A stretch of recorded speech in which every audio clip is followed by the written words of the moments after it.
Hi everyone, welcome back to my channel once again. I am Sangati, your science teacher, back with another video, and today we are going to solve a sample paper. So, and Happy New Year, wish you Happy New Year all of you, and I hope कि आपका जो new year है वो काफ़ी बढ़िया जाए, अच्छा जाए और पूरा साल अच्छा जाए. Okay, तो चलो let's start today's session. And all of you, please take out your notebook so that you can note down the important questions and do practice the questions along with this session also only. Okay, साथ ही साथ आप लोग भी practice करते जाइए ये सारे questions को. Okay, तो चलो let's start now. तो first हमारा आएगा section A as usual. तो section A में देख लेते हैं. First question is this. तो यहाँ पे क्या बोल रहे हैं? Identify the product which represent the solid state in the above reaction. ठीक है, तो ऊपर वाले रिएक्शन में क्या हो रहा है? यहाँ पे बेरियम सल्फेट, बेरियम क्लोराइड लिया हुआ है, BaCl2. ओके, टेस्ट ट्यूब में क्या है? इधर सोडियम सल्फेट है, Na2SO4. तो क्या रिएक्शन होगा? ये होगा, है ना, BaSO4 प्लस NaCl, है ना, 2NaCl. तो क्या मिला हमको? यहाँ पे बेरियम सल्फेट मिला. So option B will be the correct answer. यहाँ पे कौन सा रिएक्शन हो रहा है? Double displacement reaction we can see. Okay, all right, चलो moving on now to the next question. Question number 2 पे देखते हैं. क्या है? The colour of the solution observed after 30 minutes placing zinc metal to copper sulphate solution. तो copper sulphate solution था CuSO4, इसमें zinc मिलाया, क्या होगा? तो यहाँ पे क्या बन गया? जिंक सल्फेट बना, which is a colourless product. So here we can see the displacement reaction as zinc is more reactive than copper. So it is displacing the copper. Okay. Next question number 3. Question number 3 says the mild non-corrosive basic salt is what? This. Okay. Baking soda, high sodium hydrogen carbonate. Question number 4 says on adding dilute sulfuric acid to test tube containing metal X. Metal X है. A colorless gas is produced when a burning matchstick is brought near to it. ठीक है, तो sulphuric acid के साथ क्या mix किया? S, X. तो X must be what? Sodium. ये क्या है? ये सोडियम है. सोडियम के साथ मिक्स करेंगे तो क्या बनेगा? Na2SO4 plus H2. ये गैस निकल जाएगा, hydrogen gas will be released.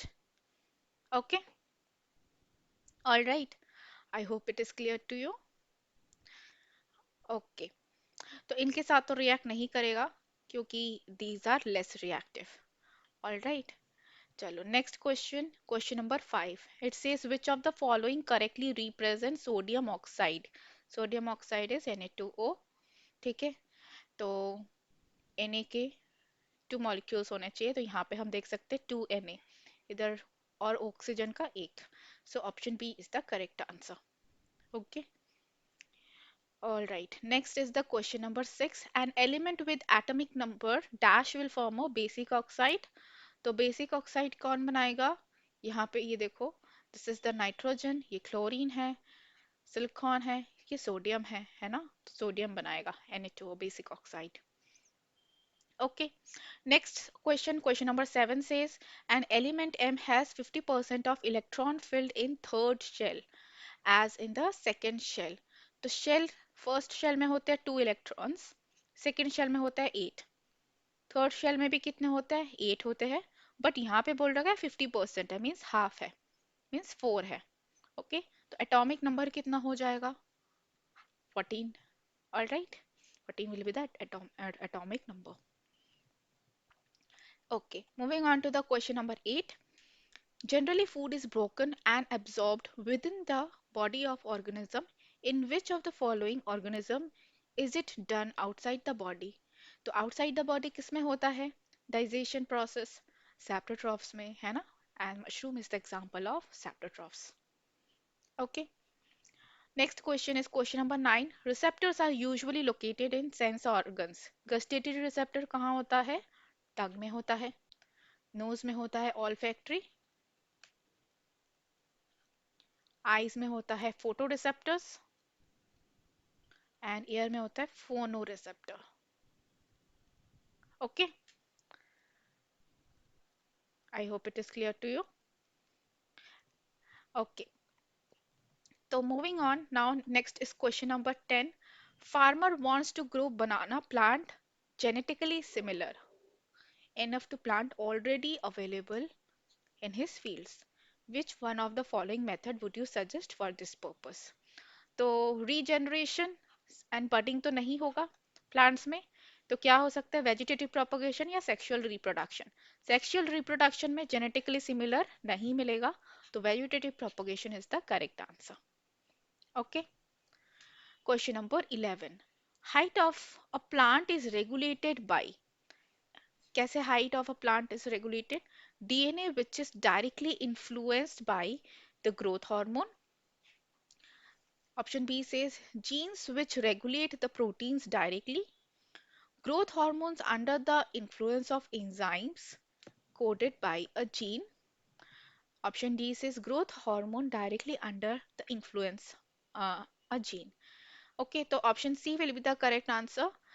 DNA is not influenced by the growth hormone, ठीक है, और growth hormone is influenced by the coding of the gene. तो जीन जैसा कोडिंग करेगा वैसा ही हार्मोन प्रोड्यूस होता है, तो सिमिलरली ग्रोथ हार्मोन भी वैसे ही प्रोड्यूस होता है। Okay, so option C will be the correct answer. Next question is question number 12. A sportsman after a long break of his routine exercise suffered muscular cramp during a heavy exercise session.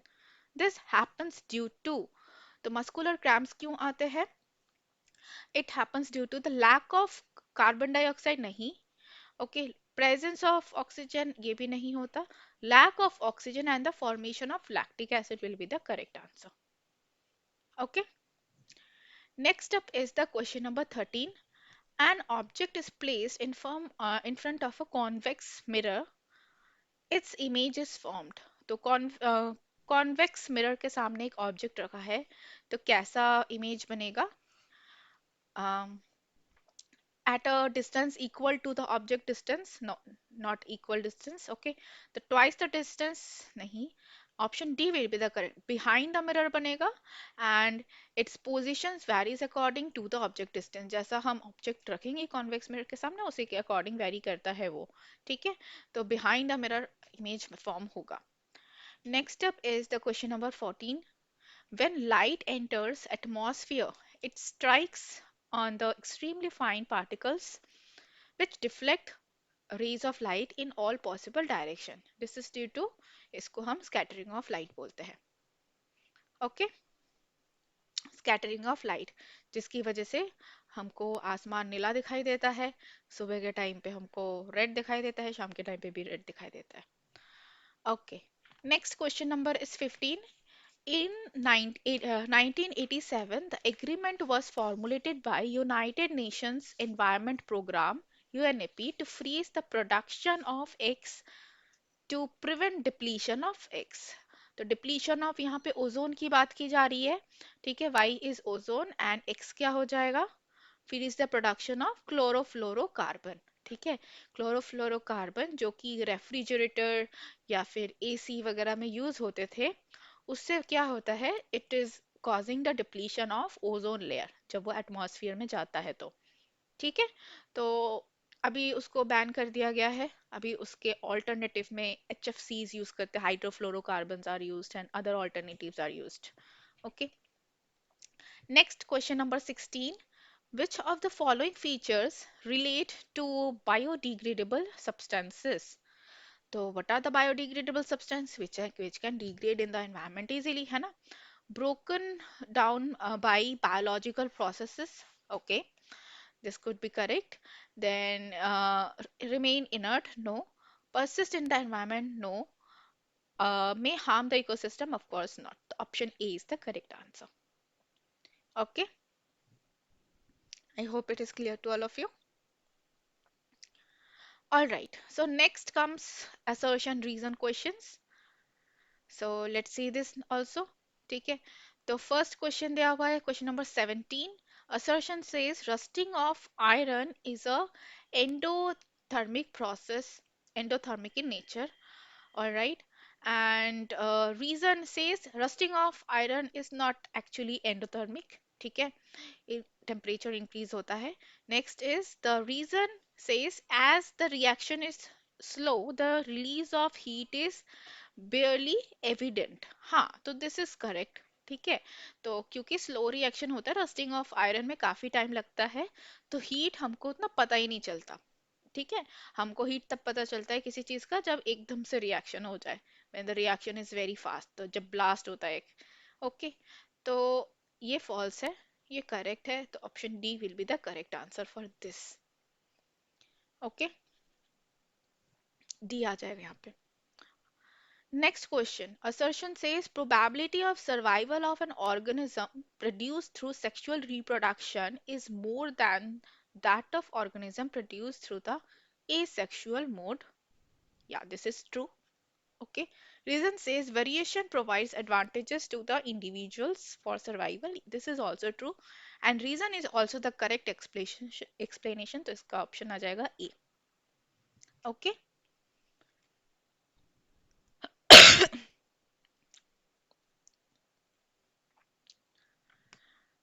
Okay. Next is the question number 19. Assertion. A compass needle is placed near a current carrying wire. The deflection of the compass needle increases when magnitude of the current in the wire is increased. Okay? No. अगर magnitude of current increase करेंगे तो deflection will also increase. It will not decrease. तो ये तो false लग रहा है. This is false. Okay? Reason says the strength of the magnetic field of at a point near the conductor increases on increasing the current. This is true. ठीक है, तो इसका भी क्या आ जाएगा, डी ऑप्शन. ओके, तो देखो बच्चों, assertion reason को करने का क्या तरीका है. First step, you have to follow the rules. There are three rules. Okay, first rule is read the assertion and identify whether it is true or false. ये ट्रू है या फिर फॉल्स है. ठीक है, तो उसको मार्क कर लो वहीं पे, जैसे मैंने किया अभी, मार्क कर लिया था. Second rule is read the reason then identify whether it is true और फॉल्स एंड उसको मार्क कर लो. तो अगर रीजन ट्रू है तो फिर बात तो यहीं पे खत्म हो जाती है ना, एक फॉल्स है एक ट्रू है, तो फिर ऑप्शन सी या डी में से ही कुछ आएगा. अगर both are true, then you have to follow the rule 3. Rule number 3 is now identify that reason is the correct explanation or not. Okay, तो तब आप उस ऑप्शन ए या बी में से कुछ चूज कर सकते हो. Okay, I hope it is clear. All right, now moving on to the next question, which is question number 20. So, assertion says biodegradable substances result in the formation of compost and natural replenishment. All right, yes, this is true. Reason says it is due to the breakdown of complex inorganic substances into simple organic substance. No, first of all, complex organic substance आएगा ना यहाँ पे. ठीक है, inorganic नहीं आएगा, तो reason is false. So you can see C will be the correct answer. Okay. All right, chalo. Moving on to the section B now. Section B ka first question, which is the 21st question of the sample paper. It is dilute sulfuric acid is added into the zinc granules. How will you prove that chemical change has taken place here? So first of all, इसके लिए हमको क्या करना है? Chemical change. How we can identify that there is a chemical change or not? Basically the observation. So gas evolution होता है. Okay, we can see the bubbles. Correct, hydrogen gas evolution होगा तो बबल्स दिखाई देंगे हमको. Okay, then we can see the change in the colour. Okay, तो थोड़ा ये थोड़ा सिल्वरिश ग्रीस कलर से ब्लैक कलर का हो जाएगा. ऑलराइट, जो जिंक है, zinc is originally silvery colour. Then we can see if there is any change in temperature और नॉट. दो चाहिए थे, आप किसी भी दो ऑप्शन को यहाँ पे लिख सकते हैं. ठीक है, because this is only 2 marks question. So I would like to say give you one more suggestion. Suppose here is it is a 2 marks question, but you know the answer. आपको बहुत कुछ आता है, but please don't waste time. जितना पूछा जाए, जितने number का हो, उतने ही नंबर का आंसर करें. आपको भले ही आता है, आपको हो सकता है 5-6 पॉइंट्स आए, बट उसके लिए एक्स्ट्रा नंबर नहीं मिलेंगे, and you will lose your time for the other questions. Okay, so first of all, be confident on your answer. Be confident the points you are writing that is correct, and then you don't need to write any unnecessary point. Okay, please write your answer according to the marks only to save the time. All right. So next question is question number 22. State the post-fertilization changes that lead to fruit formation in the plants. Okay, after the fertilization क्या होता है जिससे कि fruit formation होगा? तो basically देखो, zygote is dividing several times and it is forming into the embryo within the ovule only. Then ovule develops gradually into the seed. Okay, ovule convert हो जाता है seed में. Ovary grows into the fruit. All right. तो fruit कैसे बनता है? Ovary is developing in the fruit. बाकी जो sepal petal stigma style है, they just fall off. All right. Okay. चलो, moving on to the question number 23. Now here is the option. Exam में आपको एक ही क्वेश्चन लिखना होगा, एक ही का आंसर लिखना होगा. भले ही आपको दोनों आते हो, but please don't do that. Okay, भले ही आपको दोनों आते हो, you have to write only one answer. Don't waste time. You will आपको इसके अगर दोनों आते हैं तो दोनों लिखने के दोनों मार्क्स नहीं मिलेंगे, एक्स्ट्रा मार्क्स एक ही का नंबर मिलेगा. ठीक है, so don't waste time over here. So question first part says, what is the purpose of making urine in human body? Name the organs that stores and releases the urine. तो first of all, urine बनता क्यों है human body में? To eliminate all the waste products, है ना, to filter out the nitrogen waste products, basically nitrogenous waste like urea and uric acid. Urine is formed, all right, from the blood in the humans. Next, the store कौन करता है? Store करता है urinary bladder, is storing the urine for temporary storage, and it is released through the urethra. Okay, all right. Now, next is, why do arteries have thick and elastic walls whereas veins have valves? So this is again a very important question. So arteries के पास thick and elastic walls क्यों होते हैं? Because of the high blood pressure. Okay, heart is pumping the blood through the artery, so there is a high blood pressure. So to retain that high blood pressure, to survive in that high blood pressure, arteries have thick walls, and they don't have valves also. Valves are elastic in nature. Okay, veins के पास valves क्यों होते हैं? Because of the low blood pressure. All right, the deoxygenated blood is moving from the body to the heart through the veins. So there, the blood pressure there is very low.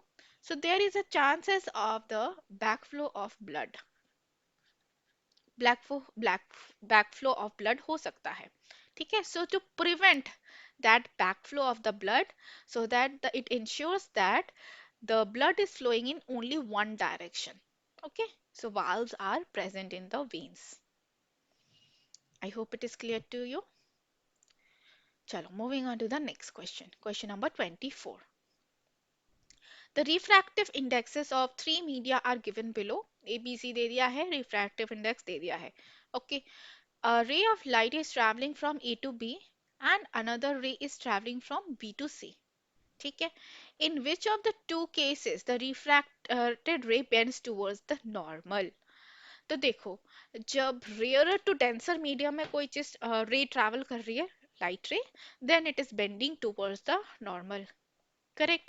So light travels optically rarer to denser medium. That time it is moving towards the normal. तो refractive index इसका ज्यादा है. That means ये क्या है? A से ज्यादा denser है ना? denser है ना ये A से ज्यादा. तो जब ए से बी की तरफ लाइट रे मूव करेगी, that time it is going to bends towards the normal. Okay, A to B. Okay, I hope it is clear. और जब बी से सी की तरफ जा रही है तो it will move away from the normal. Option B says, in which case does the speed of light increases in the second medium. Okay, तो second medium में basically, so speed of light will increase when the light is traveling from B to C. Why? Because C, medium C is rarer than the medium B, है ना. medium B is more denser. तो जब B to C light जाएगी तो light का जो रे है वो क्या होगा, इंक्रीज हो जाएगा. यहाँ पे क्या हो रहा था ऊपर वाले में, जब A to B जा रहा था इसका जो है वो डिक्रीज हो रहा था. ठीक है, तो B to C में speed of light will increase. Okay, I hope it is clear to you. चलो, moving on to the next question. A piece of wire of resistant R is cut into three equal parts. The parts are then connected in parallel. If the equivalent resistance of this parallel combination is R1, what is the value of the ratio R1 is to R? तो first of all एक wire था, उसी को हमने क्या कर लिया, तीन हिस्सों में तोड़ दिया. तो रेजिस्टेंस का क्या हो जाएगा, 1/3, one, one by, sorry R/3 हो जाएगा रेजिस्टेंस. ठीक है, एक वायर का रेजिस्टेंस अगर R है तो उसको अगर तीन हिस्सों में तोड़ दिया तो क्या होगा, R/3 हो जाएगा. तो अब इसको हम कैलकुलेट कर लेंगे.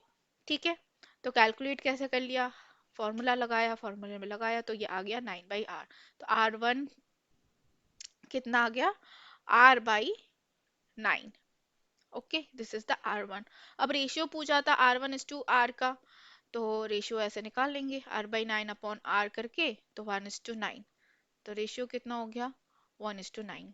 Okay, all right. चलो, next question is this, option वाला.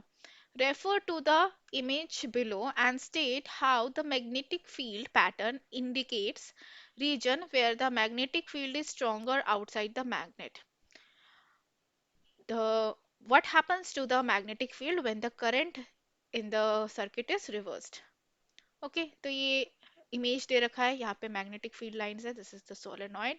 सो पूछा है क्या, how magnetic field pattern indicates region where the magnetic field is stronger outside the magnet. तो कैसे इंडिकेट होगा, तो बेसिकली देखो, मैग्नेटिक फील्ड लाइन जहाँ पे सबसे ज्यादा होगी वहां पे स्ट्रॉन्ग मैग्नेटिक फील्ड होगा, है ना. तो strength of the magnetic field will be more where the field lines are more crowded. Okay, and जहाँ पे कम है वहां पे स्ट्रेंथ कम होगी. ठीक है, इसको हम कैसे अब पता करेंगे, हम मैग्नेटिक फील्ड लाइन दिखते तो है नहीं, किसी को दिखाई थोड़े देते हैं. तो हम जो आयरन फिलिंग्स है उसको हम ऐसे वहां पे रख के सेग्रीगेट सेपरेट करके पूरा रख के फैला के टैप टैप करके उस पे एक पेपर पे टैप करके we can see the magnetic field कि कहाँ कहाँ पे कितना मैग्नेटिक फील्ड हो रहा है. आयरन फिलिंग्स जो है उसी अकॉर्डिंग अरेंज हो जाएंगे. ठीक है, जहाँ पे स्ट्रांग है वहां पे ज्यादा, जहाँ पे कम है मैग्नेटिक फील्ड वहां पे कम. ओके, नेक्स्ट क्वेश्चन क्या था कि अगर हम करंट का जो फ्लो है उसको रिवर्स कर दे तो क्या होगा, तो मैग्नेटिक फील्ड भी वो भी रिवर्स हो जाएगा. ठीक है, okay. Next question, question number 26 is, study the food chain given below and answer the questions that follow. तो पहले दिया है लीफ, फिर caterpillar, chameleon, snake and then mongoose. This is the food chain. If the amount of energy available at third tropic level is 100 joule, third यहाँ पे मतलब यहाँ पे क्या है, 100 joule है, then how much energy will be available at the producer level. यहाँ पे पूछा है कितना होगा. ठीक है, तो प्रोड्यूसर लेवल पे, तो basically we know that 10% law of energy, according to the 10% law of energy, हर ट्रॉफिक लेवल में only 10% is passing. Okay, and only 10% of the energy is passing in the next trophic level. 90% is just lost, है ना. तो देखो, यहाँ पे 100 था तो यहाँ पे कितना होना चाहिए, 1000 होना चाहिए, है ना. और यहाँ पे कितना होना चाहिए फिर, 10,000 होना चाहिए. ठीक है, this is the answer. Snake में कितना जाएगा, 10 चला जाएगा, 10 जूल। और मोंगूस के पास 0.1 बचेगा। ठीक है। So this is the reason that इससे ज्यादा ट्रॉफिक लेवल होते भी नहीं है। तो वही नेक्स्ट क्वेश्चन है, is it possible to have two more trophic level in this food chain just before the fourth trophic level? Justify your answer. तो हम इसके बाद, इसके मतलब इसके अलावा और ज्यादा ट्रॉफिक लेवल ऐड कर भी नहीं सकते, because energy, so much, so less energy is remaining. Okay. Since the loss of energy at each step is so great that very little usable energy will remain after the fourth trophic level, मतलब energy बचेगी नहीं। तो अगर कोई होगा भी animal तो वो कैसे सरवाइव करेगा बिना एनर्जी के, है ना? ओके, सो यहाँ तक हमारा हो गया section B. Now let's move on to the section C. Question number 27। The given reaction shows one of the process to extract metals like iron and manganese। ठीक है, तो ये प्रोसेस दिया हुआ है। Give reaction why the above reaction is called as thermite reaction. क्यों बोलते हैं? क्योंकि यहाँ पे जो ये मैंगनीज मिल रहा है, this is in the liquid state, है ना, मोल्टेन स्टेट में होता है ये। Okay, so this is the exothermic reaction, heat release हो रहा है। So that's why it is called as the thermite reaction, क्योंकि काफी ज्यादा हीट रिलीज हो रहा है, हाईली एक्सोथर्मिक रिएक्शन, इसलिए थर्माइट बोलते हैं। और हमको ये इसलिए मोल्टेन स्टेट में मिलता है। Okay, identify the substance oxidised and reduced in the above reaction. अब यहाँ पे ऑक्सीडेशन किसका हुआ एंड रिडक्शन किसका हुआ? तो ऑक्सीडेशन देख सकते हो, ये एल्यूमिनियम का हो गया ऑक्सीडेशन, और इसका हो रहा है क्या? रिडक्शन। ठीक है, तो substance reduces MnO2। Option C, give a reason why aluminium इज preferably used in the thermite reaction। तो of course aluminium is more reactive, है ना? It is used because it is more reactive, it is placed above iron also and manganese। तो तभी तो reaction होगा। अगर कोई लेस रिएक्टिव चीज लेंगे तो फिर तो रिएक्शन होगा ही नहीं, है ना? तो that's why we are preferring using the aluminium। Okay, चलो next question is question number 28। An element M with electronic configuration 283 combines separately with Cl minus and SO4 2 minus anions. Write the chemical formula of the compounds formed. All right, so let's read it again. So predict with the suitable reason that nature of the bond formed by element M in general.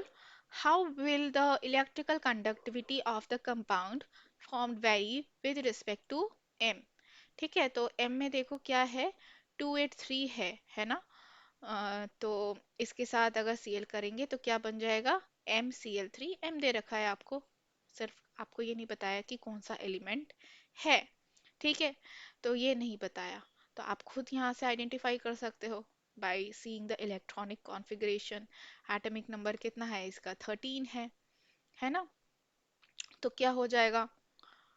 You can identify this. Atomic number 13 का क्या हो जाएगा? Okay, फिर M2SO4 whole thrice, ये भी बनेगा। All right, तो देखो ये आ जाएगा एल्युमिनियम में।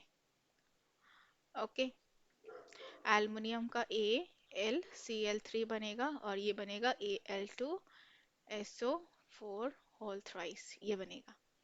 Okay, these will be the compounds formed. Next is predict with the suitable reason the nature of the bond formed by element M। तो क्या बॉन्ड है यहाँ पे? आयनिक बॉन्ड बन रहा है। Okay, how will the electrical conductivity of the compounds vary with respect to the M?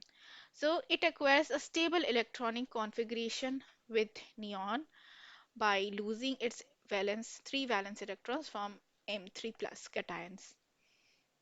Okay, option वाला question देख लेते हैं। A reddish brown metal X when heated in air gives the black compound Y, which when heated in presence of H2 gas gives X back। X is refined by the electrolysis। तो देखो X when heated with air क्या मिला? Black compound Y।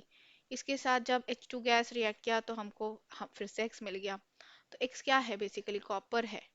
ठीक है, और ये Y क्या मिला था हमको? कॉपर ऑक्साइड, ठीक है, ब्लैकिश ये। फिर इसका जब हीटेड किया H2 गैस के साथ तो फिर से हमको कॉपर मिल गया।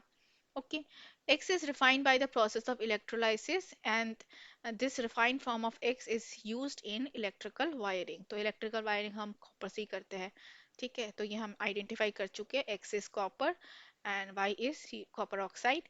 So draw the well level diagram of, तो ये आपको डायग्राम बनाना पड़ेगा ये वाला, electrolysis।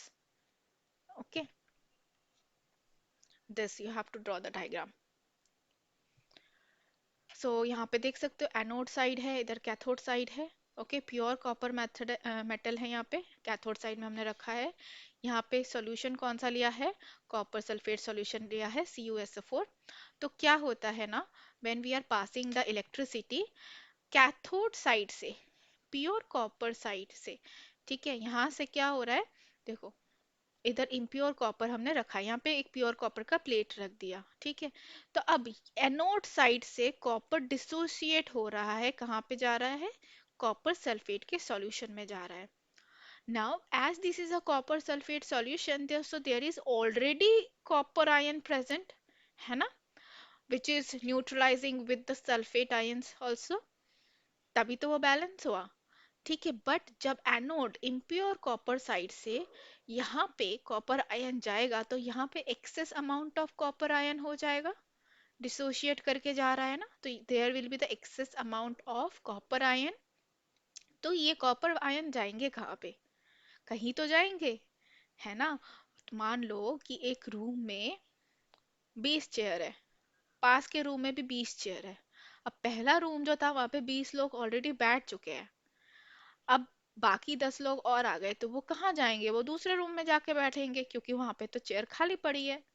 तो ऐसे ही होता है यहाँ पे भी, तो यहाँ पे जब एक्सेस कॉपर आयन हो जाएगा तो ये कॉपर आयन यहाँ पे जाके प्योर कॉपर का जो ये रॉड हमने लगाया था यहाँ पे जाके अटैच हो जाते हैं। Okay, so that's how we can get the pure copper from a impure copper rod.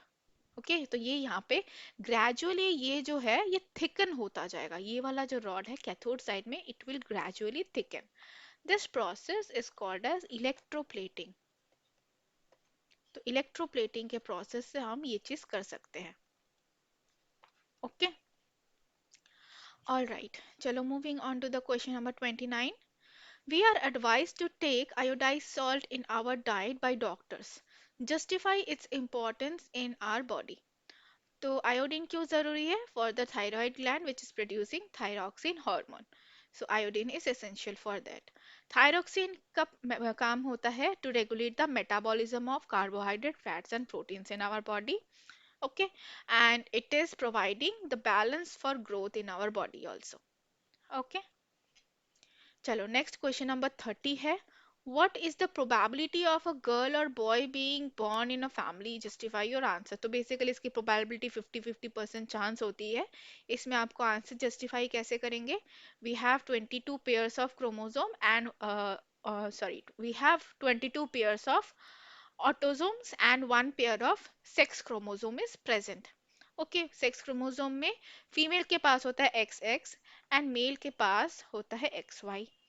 During the process of fertilisation, okay, तो फीमेल के जो during the process of gamete formation, female में जो मदर होती है उनके पास तो हमेशा एक्स ही होता है। ओके, बट फादर के पास या तो एक्स होगा स्पर्म में या फिर वाई क्रोमोसोम होगा, ठीक है, गैमीट्स में।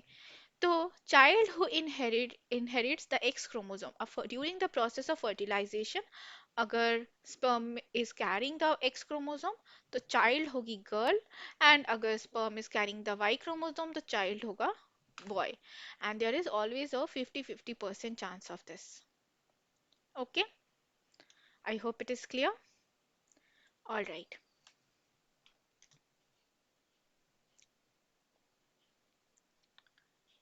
okay, moving on to the next question is question number 31।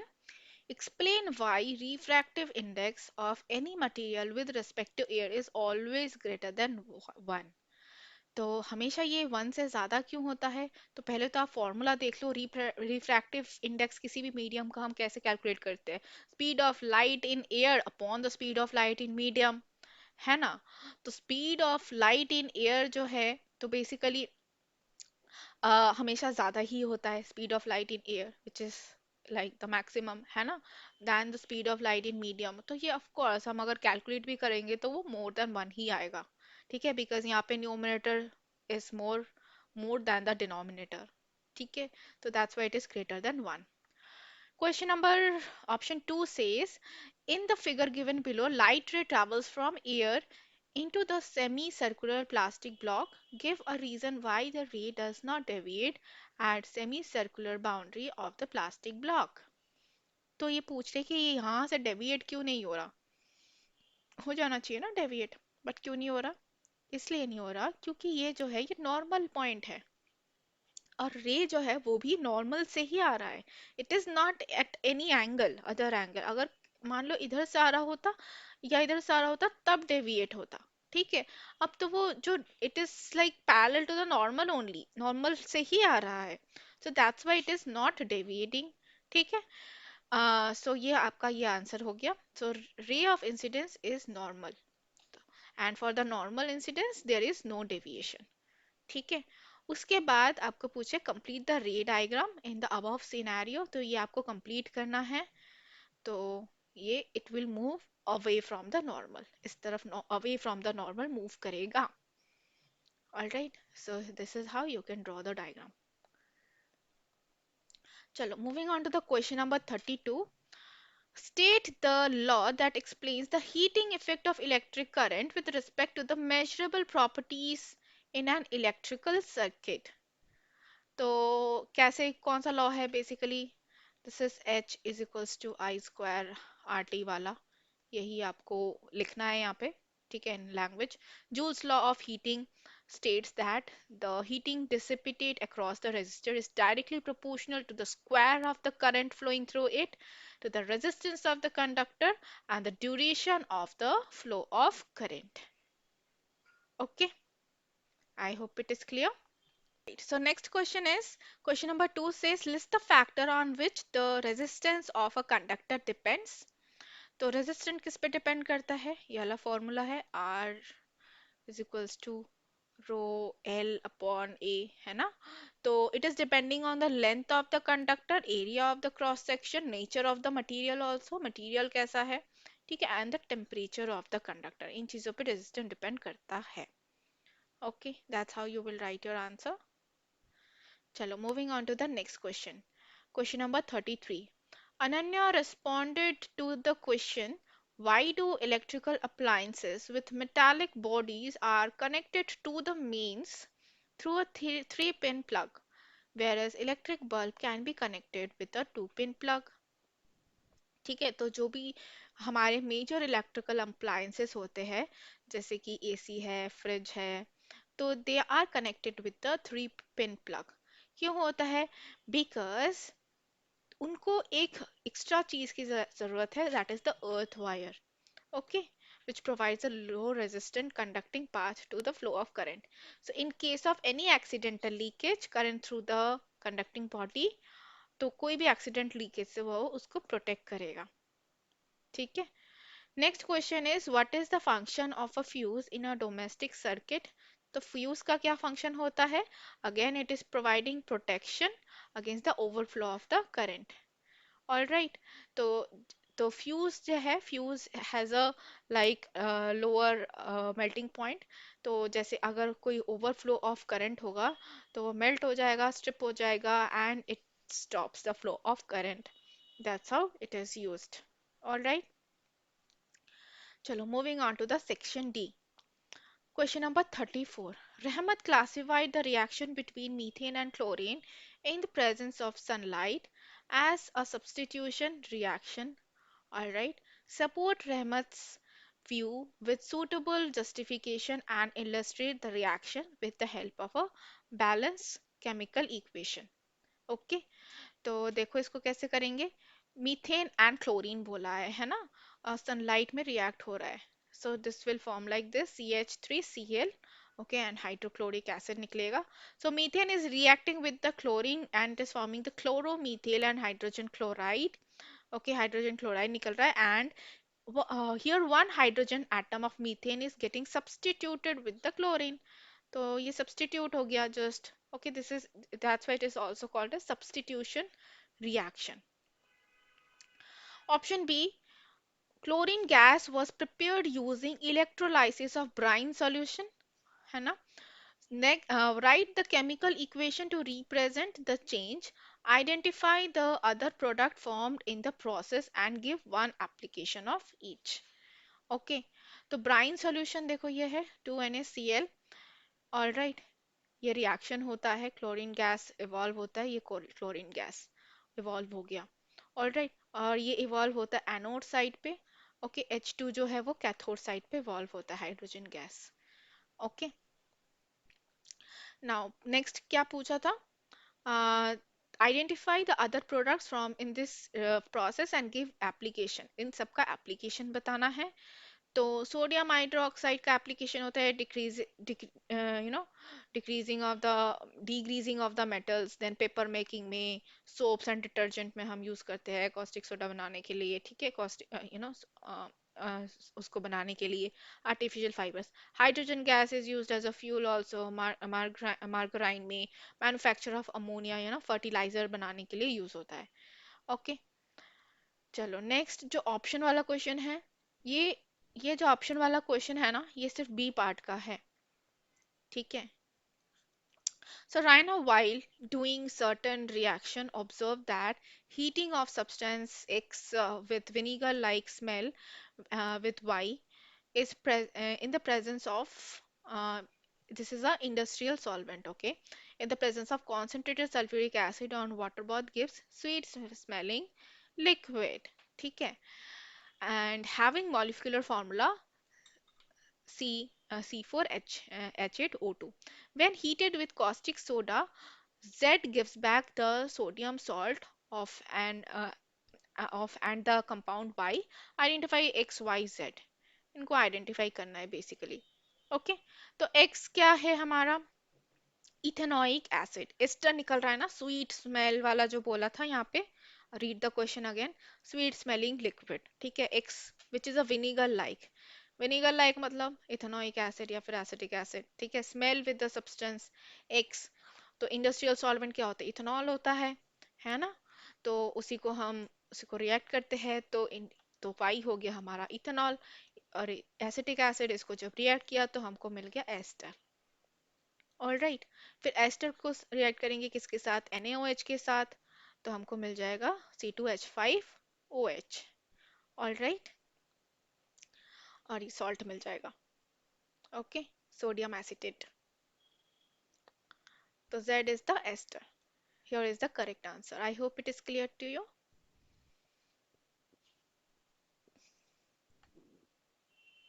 चलो, moving on to the next question. Question number 35 says, given below a certain situation, analyze and describes its possible impact on the person. Okay, so A में क्या बोल रहे हैं? Testes of male boy are not able to descend into the scrotum during his embryonic development. तो जब अगर testes ही scrotum नहीं होगा तो क्या होगा? क्या होगा? sperm formation नहीं होगा, है ना. sperm formation नहीं होगा. so of course, क्योंकि टेस्टिस जब डिसेंट होता है, sperm formation requires a lower body temperature than the actual body temperature, है ना. 2 to 3 डिग्री लेस टेम्परेचर चाहिए होता है. तो जब वही डिसेंट नहीं होगा, sperm formation नहीं होगा, मेल जो है वो स्टेराइल हो जाएगा. Alright, next is vas deferens of a man is plugged. अगर वास्ट डिफरेंस को ही प्लग कर देंगे तो स्पर्म ट्रांसफर नहीं कर पाएगा, एंड ऑफ कोर्स वो भी क्या हो जाएगा? It is also the sterile, means जैसे हम वैसिक्टोमी में करते हैं. All right, next is prostate and seminal vesicles are not functional. अगर ये फंक्शनल नहीं होंगे, these are secreting the seminal fluid which is providing nourishment to the sperm, है ना. तो अगर ये सिक्रीट नहीं होंगे तो स्पर्म का नरिशमेंट नहीं होगा. And also this seminal fluid is helping to in a in a better motility of the sperm. तो स्पर्म का ट्रांसपोर्ट अगेन अच्छे से नहीं हो पाएगा एंड स्पर्म को नरिशमेंट भी नहीं मिलेगा. Okay. All right. Next is egg is not fertilised in a human female. Okay, option E भी पढ़ लेते हैं. Placenta does not match to uterus optimally. तो अगर एग फर्टिलाइज नहीं हुआ ह्यूमन फीमेल में, तो ह्यूमन फीमेल क्या होगी? तो इट तो basically thicken lining in the uterus breaks, that is the like you know menstruation process होगा. अगर फर्टिलाइजेशन नहीं होता तो क्या होता है?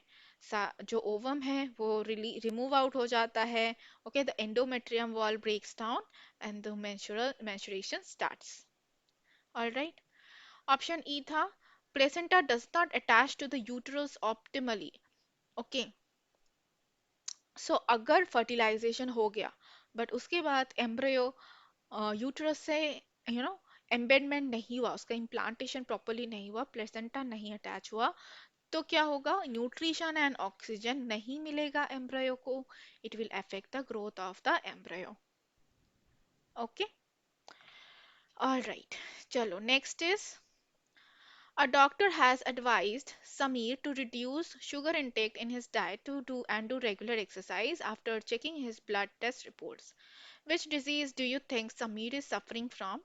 Name the hormone responsible for this disease and the organ producing the hormone. तो ये शुगर का डिजीज है, क्या है? डायबिटीज है ना? He is suffering from diabetes. Hormone होता है insulin and pancreas is secreting that hormone. Okay. Next is option B. Which hormone is present in areas of rapid cell division in a plant which and which hormone inhibit the growth? तो rapid cell division के लिए देखो cytokinin होता है and abscisic acid it is the inhibiting hormone. Okay, ये inhibit करता है. All right. चलो question number 36 is this diagram is given. Okay. पूछा क्या है? What is the kind of lens shown in the above figure? क्या lens है ये? कॉन्वेक्स लेंस है. ठीक है. फोकल लेंथ देखो 5 मीटर दे रखा है यहाँ पे. फिर क्या पूछा है? If a real inverted image is formed by the lens at distance of 7 meter from the optical center, then show the calculation where should the object be placed. में आपको लेंस फार्मूला लगाना है और इजीली इसको solve कर लेना है. ठीक है. तो लेंस फार्मूला कॉन्वेक्स लेंस था पहले, 1/f=1/v - 1/u. तो v is given like the 7 meter, f is given as 5 metre और ये आपको दिया हुआ है u. u आपको निकालना है. ठीक है.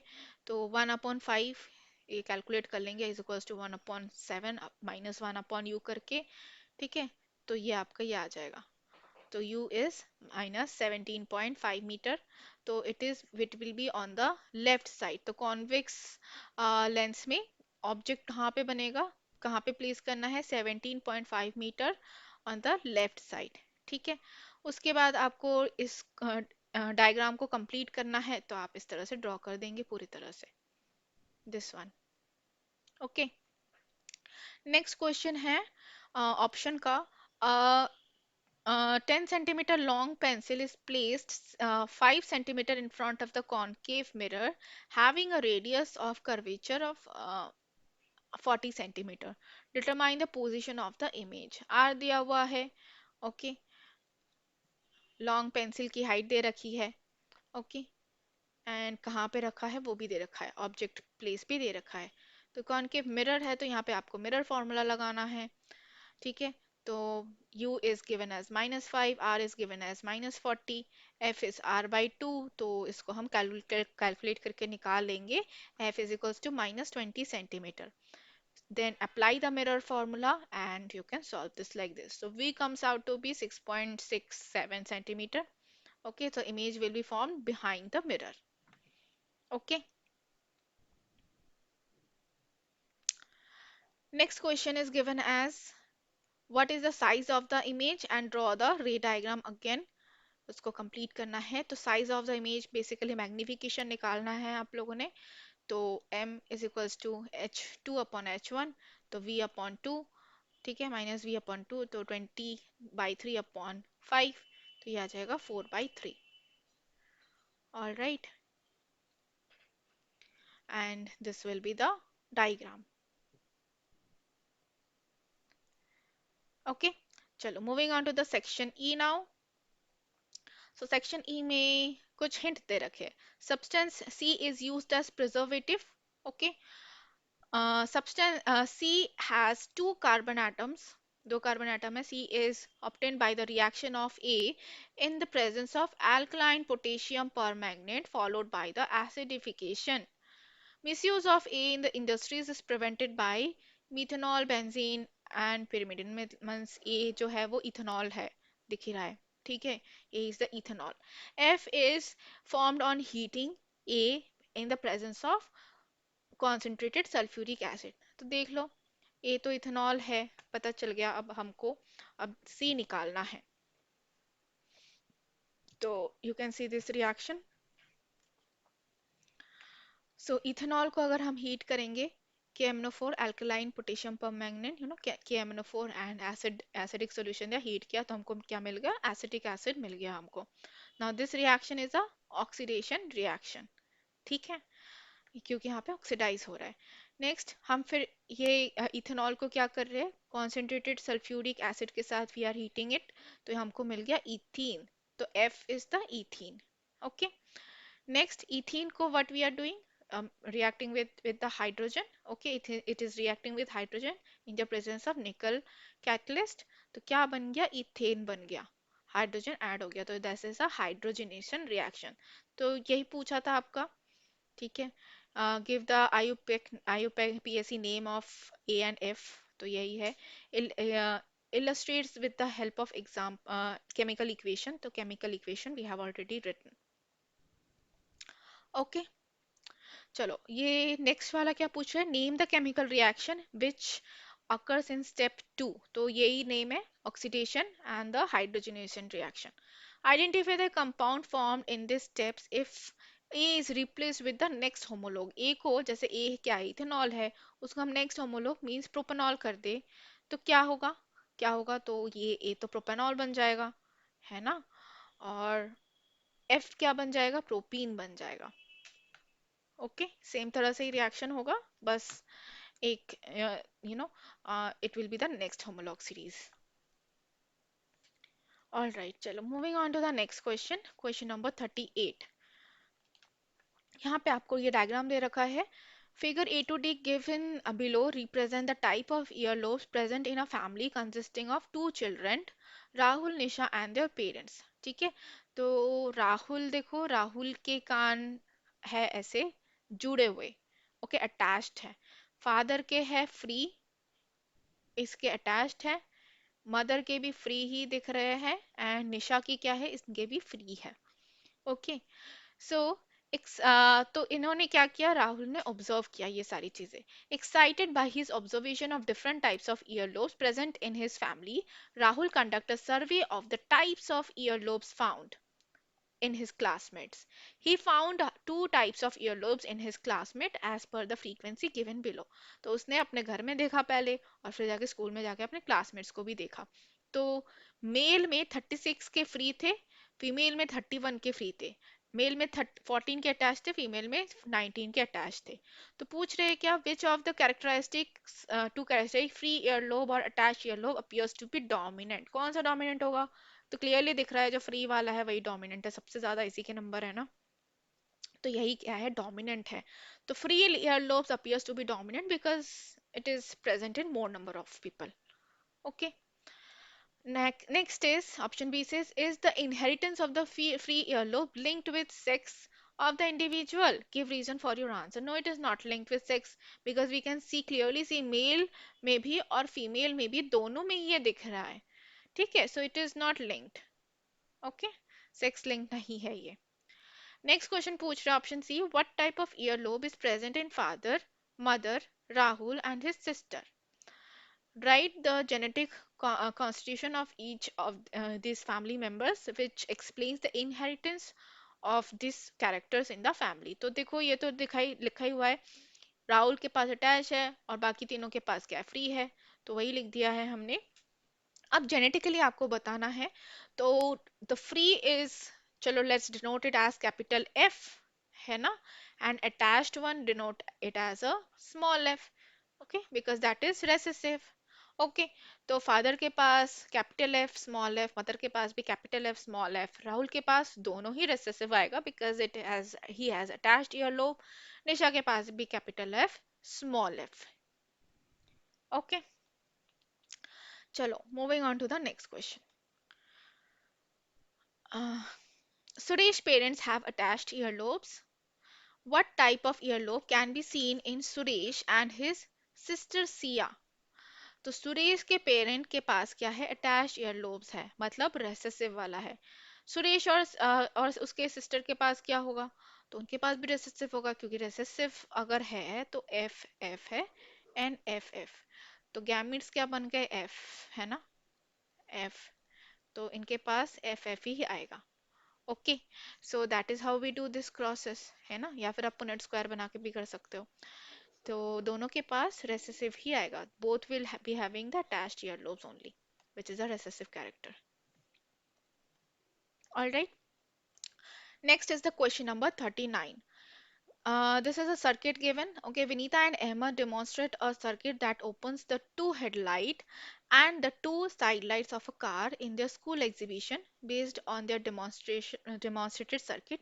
Answer the following question.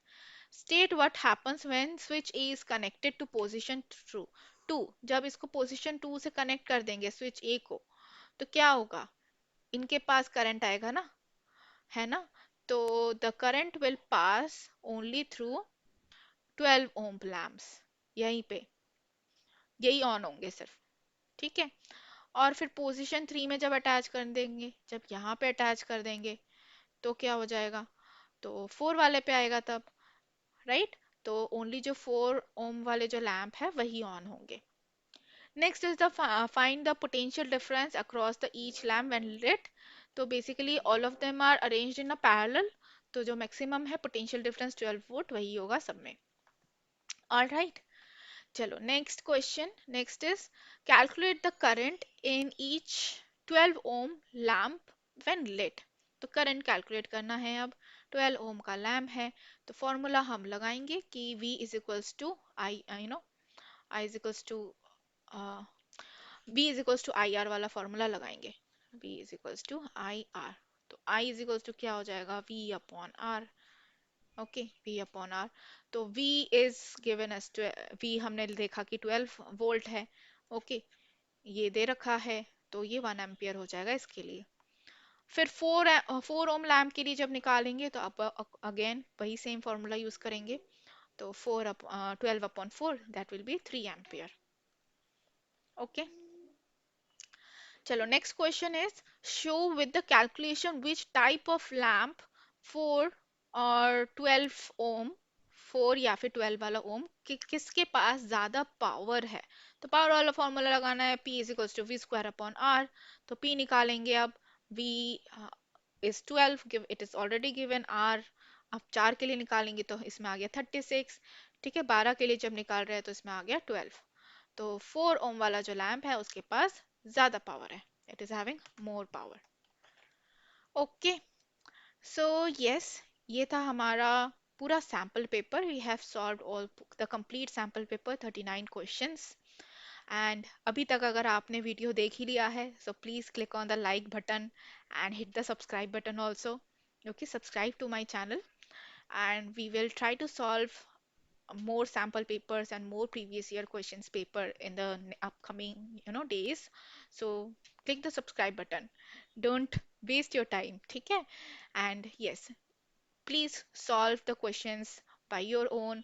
अगर आपको कोई भी डाउट है you can put your doubts in the comment section, I will try to answer to those doubts. Okay, so take care, have a nice day all of you, see you again in the next video, take care, bye bye all of you.